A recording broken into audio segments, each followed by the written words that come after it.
come right up. It's all right. The latecomer sit in front.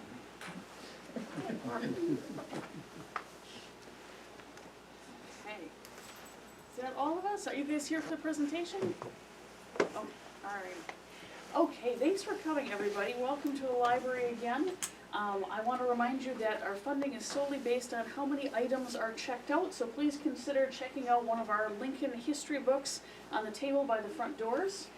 There's 2 of Mr. Rogstad's books up there if you'd like to check them out, but of course I don't discourage you from buying them as well. Excellent books. Tonight I have a little show and tell. My mom was supposed to be here to present this, but she got delayed apparently. This hung in my family's living room as I was growing up, and it's an original newspaper from Lincoln's assassination, which was 160 years ago on April 15th. And what a lot of people don't remember is that the assassination wasn't just about President Lincoln.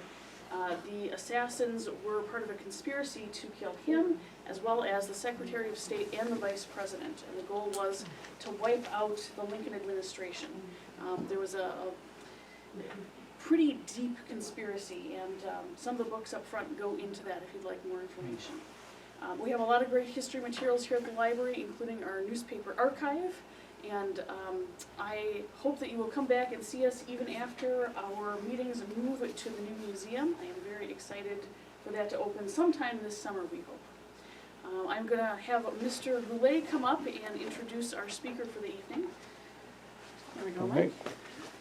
Thanks, Laura, and I'd like to thank Laura and the library for hosting our speaker tonight and hosting all of our Historical Society meetings while we're doing renovation on the museum. The museum renovation is coming right along, but you know, the closer you get to the end, anytime you remodel something, there's always more and more work to do. So we are continuing to work furiously on that. Hopefully by the end of the summer, you'll be seeing some things about grand opening and the events that we're going to have that come along with that. So I'm Mike Goulet. I'm the president of the Princeton Historical Society, and in conjunction with the library, I'm pleased to introduce our speaker tonight, Steve Rogstad.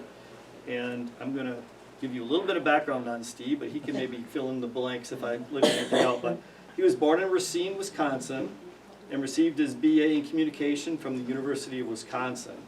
And he's currently the director of development for the Sheboygan County Historical Research Center in Sheboygan Falls, Wisconsin. And he's got over 40 years of experience teaching seminars and courses on Lincoln-related topics, both at University of Wisconsin Parkside, Carroll College, the Kenosha Civil War Museum, and other educational institutions. He's written several books. I think he's got at least 7 listed in here, and there may be more than 7. He's going to tell you about them. This is one of the books he's written, and it's probably going to be sort of the basis of what he's going to talk about tonight. And he's going to offer copies of these for sale when we're done. He might even sign them for us. I don't know if we talk nice to him. But anyway, Steve Rogstad, welcome. Thank you very much for being here. Thank you very much. Thank you, Mike. I talked to Jim Frazier this morning from Texas, and he sent me his regards. I got to know Jim a little bit this last October at the Wisconsin State Historical Society Conference in Appleton, and we became fast friends. And he spent a day over at the Sheboygan County Historical Research Center with me, and he invited me back for a day at your lovely 2 historic buildings. And then out of that came an invitation to be here tonight. So he told me this morning, he says, you know, you're the first person outside of the greater Princeton area that's ever spoken. And I says, yeah, you know, so there's a little bit of a challenge here for me tonight to make sure that I do what I'm supposed to do. I appreciate you sitting in the first row. I feel like the minister who cannot get anybody to sit in the first row. But you know, back when, well, Mike was correct. I've been studying Abraham Lincoln. I found out about Mr. Lincoln when I was 6. And this past March, I turned 66. I'm not very vain about my age, so I have lived with Abraham Lincoln for 6 decades. And he's never too far away from me. And when I got into the, the 1980s, I started teaching, and then I started doing more teaching. And over the last few years, I've tried to do less teaching and more writing. And one of the things that came out of the recent years was when COVID hit, we were all home doing our thing. And I was halfway through writing this book, and I spent the rest of COVID finishing the book. The great thing about writing this book was a couple of things. One is, this is the first book, not to brag, but I'm bragging. Of all the literature on Abraham Lincoln, you would think with over 10,000+ titles, a lot of people don't know this. Abraham Lincoln is the most written about human being next to Jesus Christ now. He has passed Napoleon. You would think with all of that literature that there would be something about the Lincolns, plural, in Wisconsin because of the fact that both he and his wife were here. And yet if you go into Mary Lincoln biography, you will not see even reference to any of the trips that she made to Wisconsin. Very rarely in the one volume, she's disappeared. And similarly, in the Abraham Lincoln one-volume biographies, his speech at the the Wisconsin State Fair at Milwaukee in 1859 has also disappeared from biography, as well as his subsequent visits to both Beloit and Janesville, where we have two historic sites to Lincoln. So if you haven't been over there, I'd suggest one, you see the Lincoln Tallman home in Janesville. But if you go to Beloit, it's not open to the public, but there's another building there where Lincoln spoke to the Republican Club called Hanchett Hall. And that's a historic site. So we have these two historic sites that nobody knows anything about. And of course I was able to write the book from all the research that I had in my house. I didn't have to go anywhere. It helped. It's always nice when the scholar doesn't have to travel to do research. In this particular book, I didn't have to do much traveling. But what I wanted this book to be was I wanted it to be a coffee table book. I wanted it to be a history book.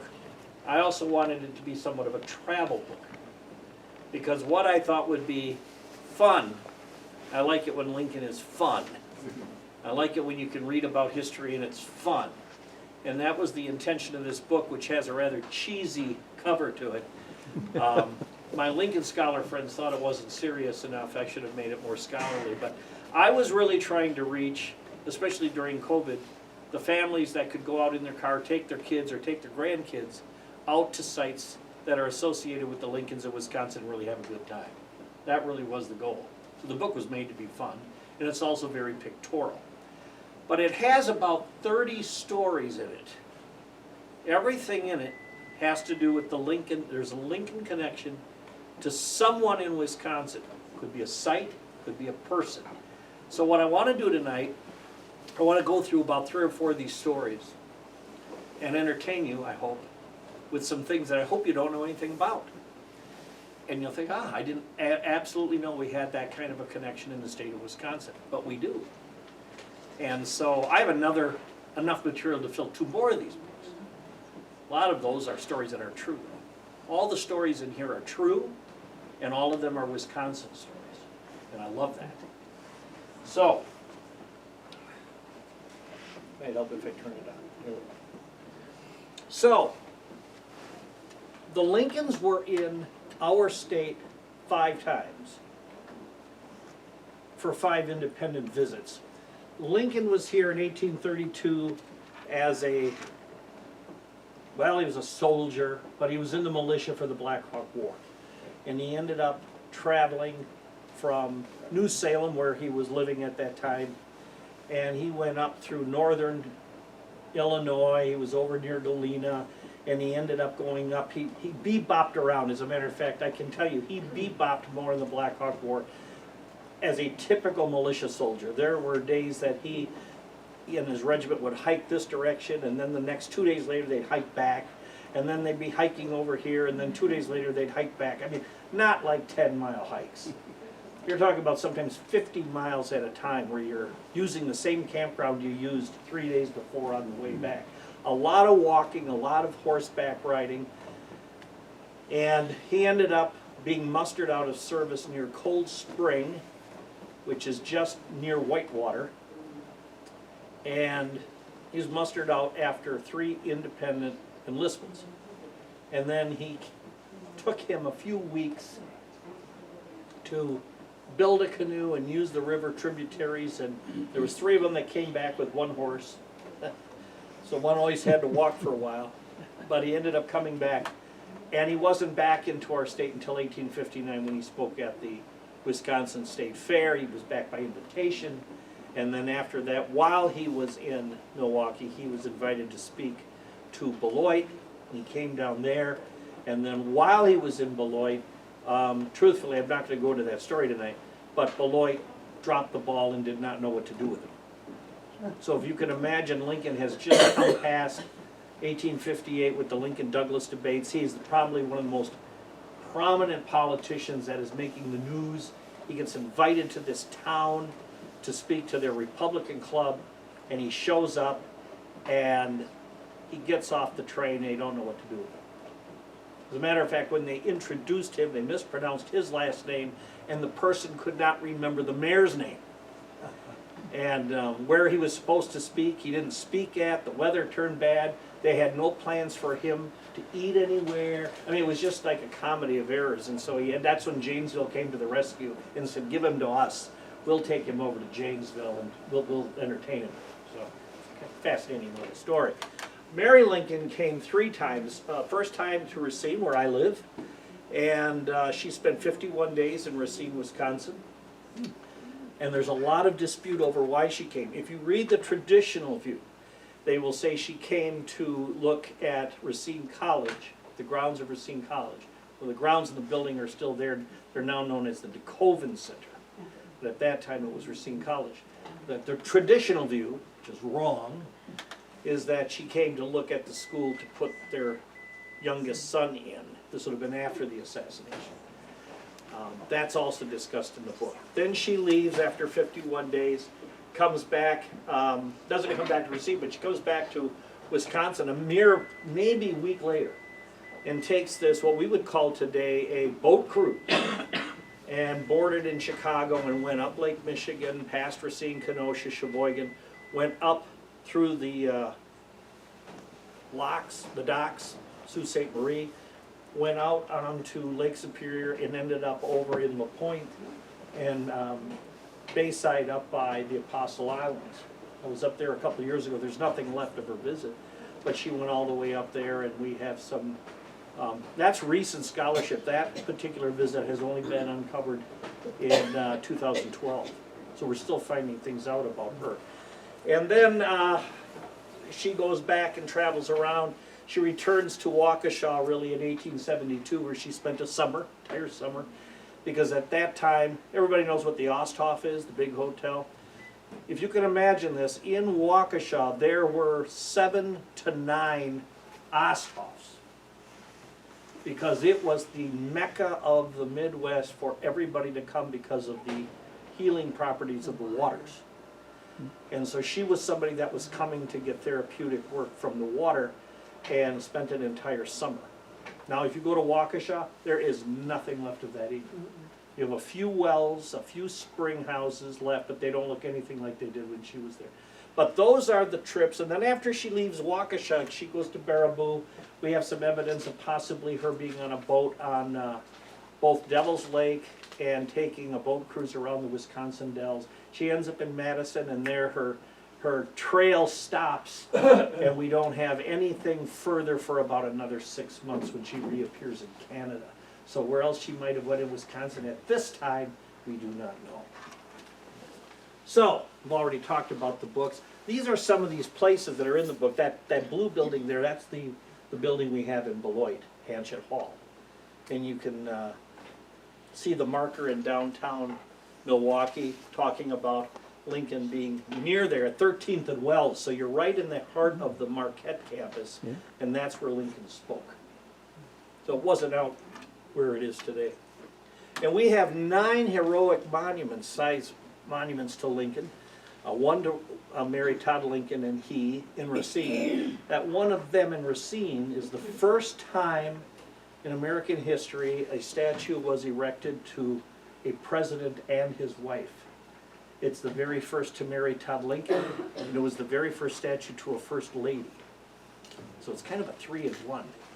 And it was put up in July 4th, 1943. But that's granite. The rest of these statues you see, with the exception, well, that's the only one granite. The rest of them are metal, or bronze. It's Kenosha. If I'm going left to right on top, Kenosha, Madison, Racine, Kenosha by Carthage College, Ripon, Burlington, another one in Racine, Manitowoc, and Milwaukee. We have a lot of Lincoln in this state. Okay, here's a story I want to tell you. It has a very unhappy ending.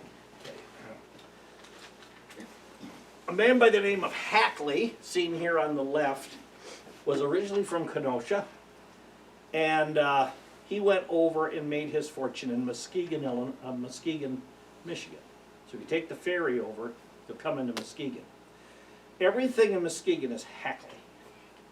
Hackley Hospital, Hackley Museum, Hackley Park. Hackley made his fortune in Muskegon, and Hackley dumped all of his money into Muskegon. So he would have been like the S.C. Johnson of Muskegon. And if you go over there to this day, everything's Hackley. He built a gymnasium. He had a hospital. He had everything, and he had his name on it all. Now if you go over to this man by the name of Orla Kelkin. Orla Kelkin lives in Kenosha, and this is years later, and he's watching Hackley build Muskegon. And he's very jealous. And here's an ex-Kenosian, made good in the food industry, went over to Muskegon and puts up this beautiful park. And we're going to focus on Library Park over in Muskegon for Hackley, because Hackley has the money to do anything. And he doesn't. So he went out and commissioned artists to make statues of Lincoln, Grant, Sherman, all these big generals, and he flanked all four corners of the park with these statues, and then put a Civil War monument in the middle. He had them all dedicated with these big ceremonies, and Orla Kelkin years later is thinking, I think I could do the same thing for Kenosha. He had married, his first wife died, he had remarried, he was a grocer, he was also in the food industry, he had what we would call today, he would have been somebody responsible for a territory as a distributor for food, but he never had the money Hackley had, nowhere near it. But he wanted to do what Hackley did. So he talked the city into the same identical arrangement. We're going to have a square, we're going to put up a Civil War monument in the middle of it, and he's going to go around and find four statues, it's the same four statues, to put around the corner. Except he doesn't have the money for the land or the monuments. So he ends up getting, eventually the city did, you can see the postcard there on the bottom, he did the monument, and he then said, well, there was a sculptor by the name of Charles Niehaus. And Niehaus ended up getting a lot of great commissions for presidential statues for the U.S. Capitol Rotunda. If you go to the U.S. Capitol, you will see Niehaus's statues of Lincoln, Garfield, McKinley. He has 8 statues in Statuary Hall. He's the most, has the most in terms of quantity of statues of any sculptor, has 8 of them.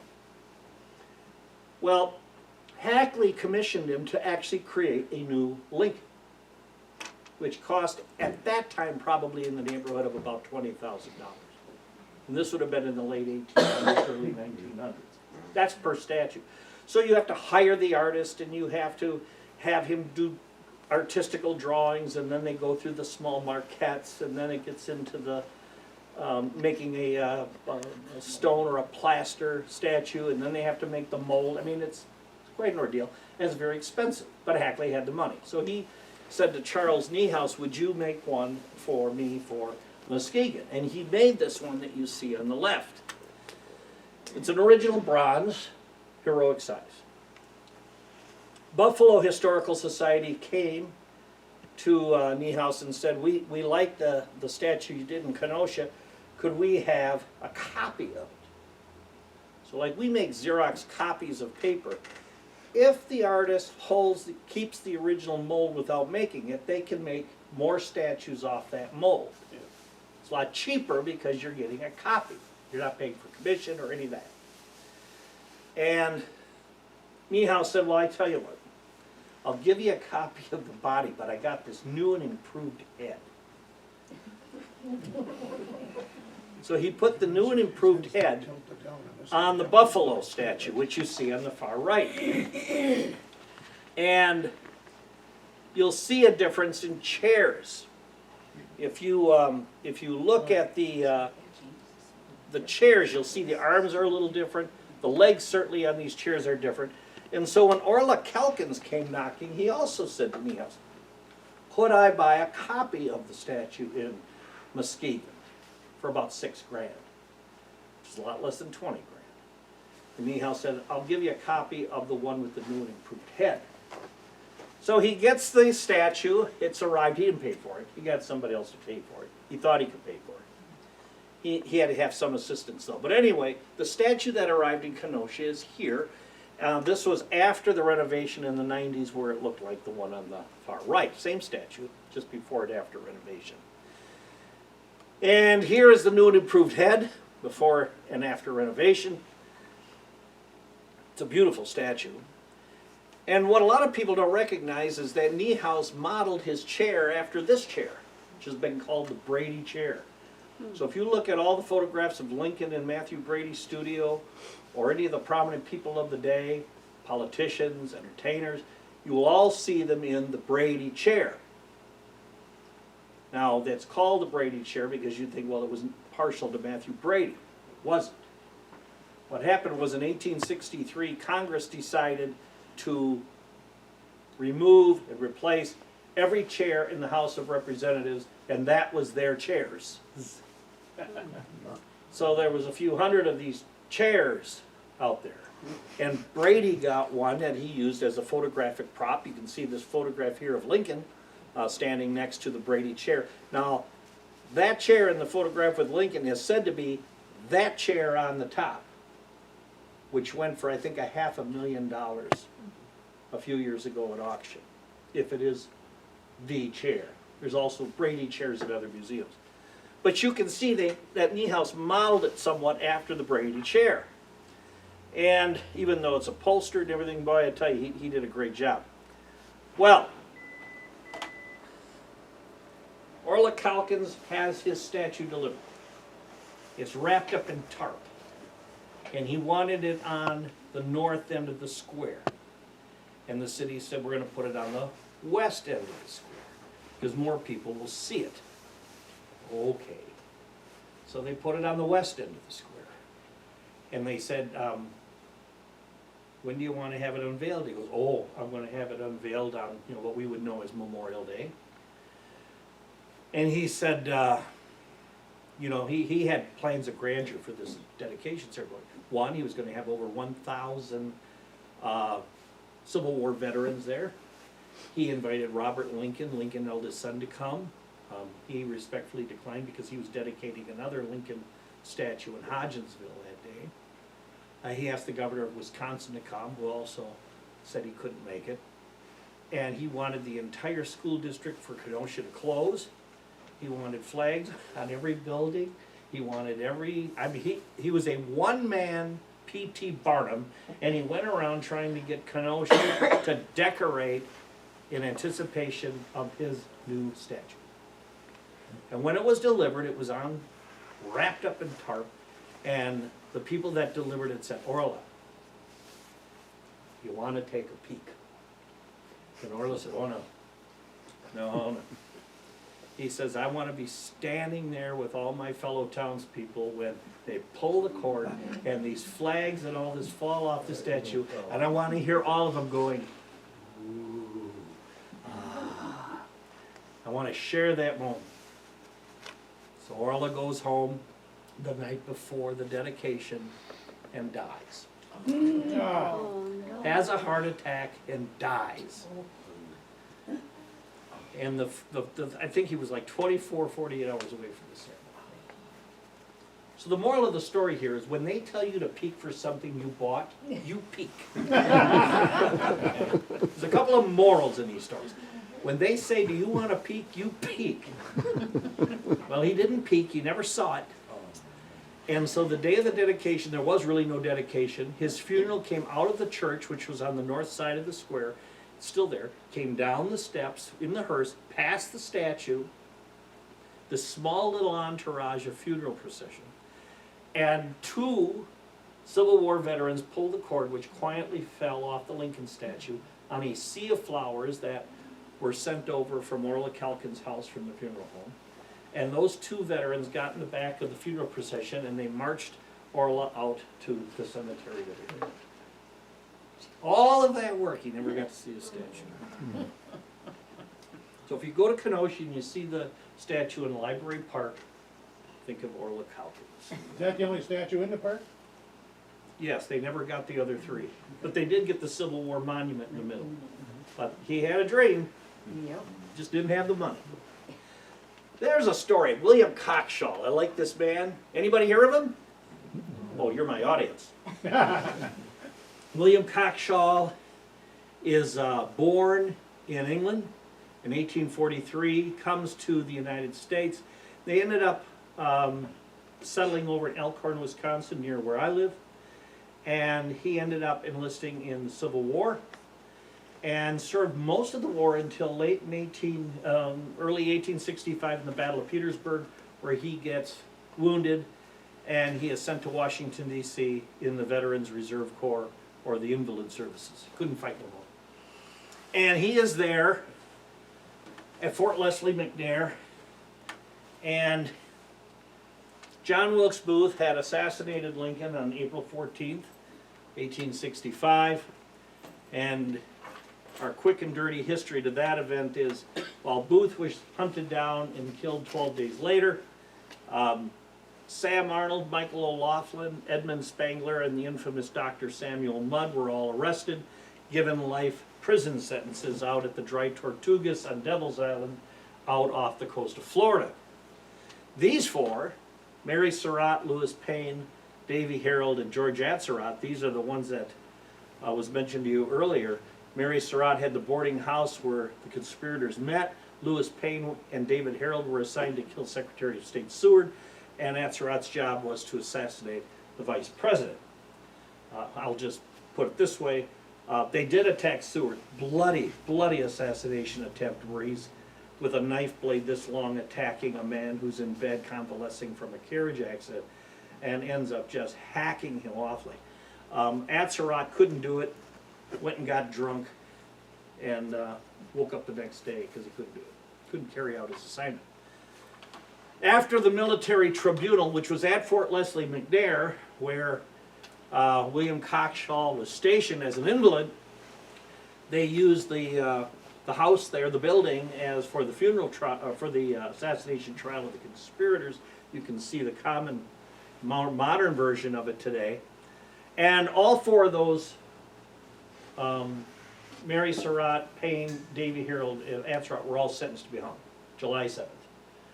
So, William Cockshaw is on site. They've been there for months doing nothing. It's now July. It's about 104 degrees every day. They're still wearing their woolen uniforms. And somebody walks in and says, we need 4 men for some detail. Anybody want to do some work? And Cockshaw is one of 4 that raises his hands and said, yeah, I'm up for anything. Anything. It's better than this. Sitting around. They said, okay. And you've just been handpicked, just so you know, to execute the Lincoln assassin. And so the moral of the story here is, know what you're volunteering for. You might want to ask, but they were soldiers and you didn't ask questions. And so he said, well, you're one of 4. So for the next 2 days, Cockshaw is going out. They had to erect the scaffold. But being the executioner, and you can see Cockshaw right here holding onto his post the day of the execution. Cockshaw is out there for 2 days with 300-pound bags of artillery shells. He keeps putting them up. They had to hang the shells, reload the scaffold, make sure everything worked, hang the shells again, 8 hours a day for 2 days, hanging bags of artillery shells. And the way that the scaffold work is you can kind of see, if you follow that shadow line on it, at a certain signal, that front is just going to drop down, okay? So Cockshaw's in the front holding his post. You can see the other gentleman in the front holding his. There's one in the back. There'd be another fourth one in the back. So the day of the execution, they march all 4 conspirators past their graves. They had dug 4 graves next to the scaffold. They marched all 4 of them past their graves, got them up on the scaffold, and it turned out that Cockshaw was positioned under Mary Surratt, who would be the first woman executed by the federal government in United States history. You can keep watching Cockshaw because he's having trouble. It's 100 degrees, over 100. This execution is seemingly taking forever. They brought them up on the scaffold. He knows he's going to hang this woman. Then he hears the clergy get up there and give what he thought was an interminably long statement to the accused and the condemned. And finally, he says, between the stress and the heat and listening to all of this, he says, my body gave out, and he bends over and he vomits all over his post. And the only thing that's interesting is it's all caught on the camera, because in the building across the way, Alexander Gardner, who was a kind of a person that studied under Brady, photographer, actually took more photographs of Lincoln than Brady did. Had set up his camera. We have like 7 images of the execution that day. Cockshaw's in most of them, and in this particular one, he's retching. And they asked him later, you know, what did you hear? Did you hear any of the dialogue on the scaffold? And he says, well, Mary Surratt was up there, and she kept saying, please don't let me fall, please don't let me fall. And she thought she was going to be pardoned. She thought that Johnson was going to have a stay of execution. Her daughter had been storming the White House every day, and senators had been storming the White House trying to get a stay. And finally, and in true government form later, after the execution, people would say, well, we gave Johnson all the stuff. He could have stayed the execution if he wanted. Johnson would say, I never saw anything. Nobody ever gave anything to me. And but anyway, she's up there and she's going, please don't let me fall, please don't let me fall. And they said, is that what you heard? Because it's been said that she said that. And Cockshaw says, no, I didn't hear her say that. I didn't hear her say, please don't let me fall. He goes, what I did hear is when they bound her. You can see her bound above the ankles, you know, at waist, and then above the knees so her dress wouldn't fly up. They put hoods over them, and they took her hands and bound them very tightly behind her. And he says, the really sad thing is I heard her say, it hurts, it hurts. And our executioner on the scaffold said, well, don't worry, it won't hurt long.